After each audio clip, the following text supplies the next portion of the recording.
आहे, स्वतःचं रक्षण करायचं आहे, त्यासाठी या सगळ्या गोष्टींची आवश्यकता आहे. आलेल्या पालकांना माझी विनंती आहे की लहान वयामध्ये जे संस्कार होतात ते मोठ्या वयामध्ये होत नाही. त्यामुळे तुम्ही लेकरांना पाठवला त्याबद्दल धन्यवाद आहे.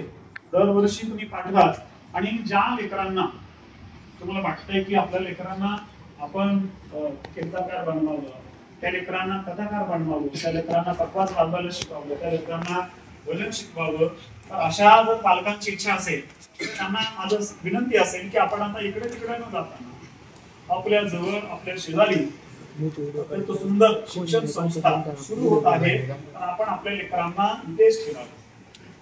इथे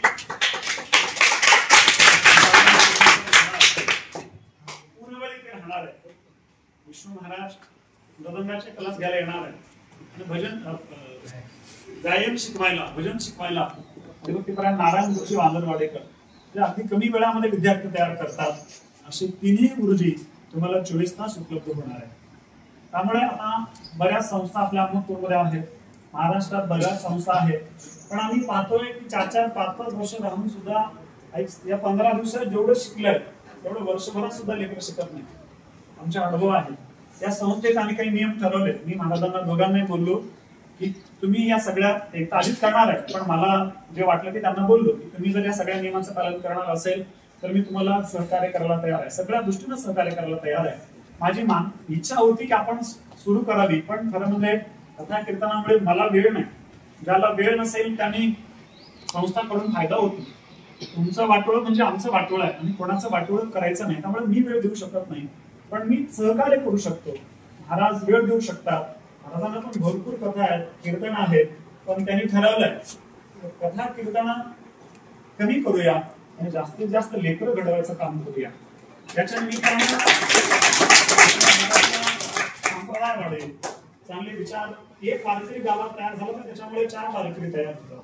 त्यामुळे गावात आपला संप्रदाय नानोबारायांचे, तुकोबारायांचे हे सगळे संतांचे विचार आपल्या गावागावांपर्यंत पोहोचावे, आपला संप्रदाय वाढावा, या उद्देशाने आमच्या परमेश्वर महाराज आणि विष्णू महाराज आपल्याला पूर्ण वेळ देणार आहे. दुसऱ्या संस्थांमध्ये बऱ्याच चुका असतात, दुसऱ्यांच्या चुका मला सांगायच्या नाही, पण इथे गोष्टी राबवल्या जाणार आहेत. योगासन प्राणायाम रोज नियमित होणार आहे आणि शाळा म्हणजे तुम्हाला हे शिक्षण तर दिल्या जाणार आहेच, पण त्यासोबत शालेय शिक्षण सुद्धा दर्जेदार इथे आपल्याला मिळणार आहे. म्हणजे इथले शिक्षक कसे आहेत मला एवढं काही माहित नाही, पण आमच्या परमेश्वर महाराजांनी सांगितलं की शिक्षक खूप चांगले आहेत, आमच्या मॅडम तर इंग्लिश शिकवणार आहेत. मॅडम माझी इच्छा अशी आहे की आमच्या म्हणजे मला जे वाटलं ते मी आता पूर्ण महाराष्ट्रात फिरतो, बाहेर राज्यात जातो, बाहेर राज्यांमध्ये संपूर्ण भारतात आम्ही कथा केल्या, पूर्ण भारतात. मला भारताच्या बाहेर जायची ऑफर आहे. खरं सांगतो मी, अमेरिकेत मला कथेला जायची ऑफर आहे, दुर्दैव असं आहे मला इंग्लिश होते. त्यामुळे माझी इच्छा आहे की येणाऱ्या काळात आमच्या लेकरांनी इंग्लिश मधून कीर्तन करावं. तुम्ही लेकरांनी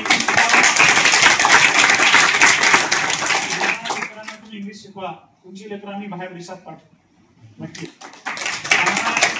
तुम्हाला एक चांगलं होणार आहे की मॅडमना खरंच आवड आहे संप्रदायाची, लेकरांना शिकवायची. मॅडम तुम्हाला त्या गोष्टी शिकवतील, ऐका. आणि तुमचे लेकर कीर्तनकार बनावेत अशी आमची अपेक्षा नाही. जर शिक्षणात चांगली असतील तर हे फक्त संस्कार लागावेत. आपण बाहेर बघतोय ना, लेकर संस्कार नसल्यामुळे हुशार लेकर सुद्धा बिघडून जातात. इथे जर तुम्ही ठेवा, आम्हाला वाटलं हे लेकरू शिक्षणामध्ये हुशार आहे, हे लेकरू खूप प्रगती करणार आहे, तर आम्ही तुमच्या लेकरांना कीर्तन कथा करायला नाही लावणार. आम्ही तुमच्या लेकरांना मॅडम म्हणाल्यात महाराज हा मुलगा चांगला आहे, तर त्याला आम्ही पुढच्या क्लासेस करायला लावू, त्याला पुढे पाठवू.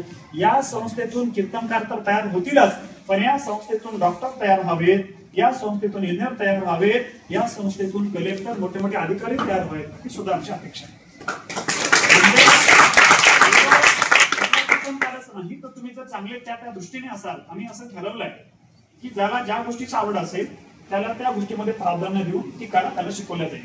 जर ज्याला आता काही विद्यार्थ्यांना आवड असते तर त्याच्यात ते प्रगती करतात, काही लेकरांना आवड नसते तर करत नाही. त्यामुळे जबरदस्ती न करताना आता 15 दिवसांमध्ये मुलांना बऱ्यापैकी लक्षात आलेलं आहे. अजून या वर्षभरामध्ये कळतं की कोण काय शिकू शकताय. बऱ्याच वडिलांना कीर्तन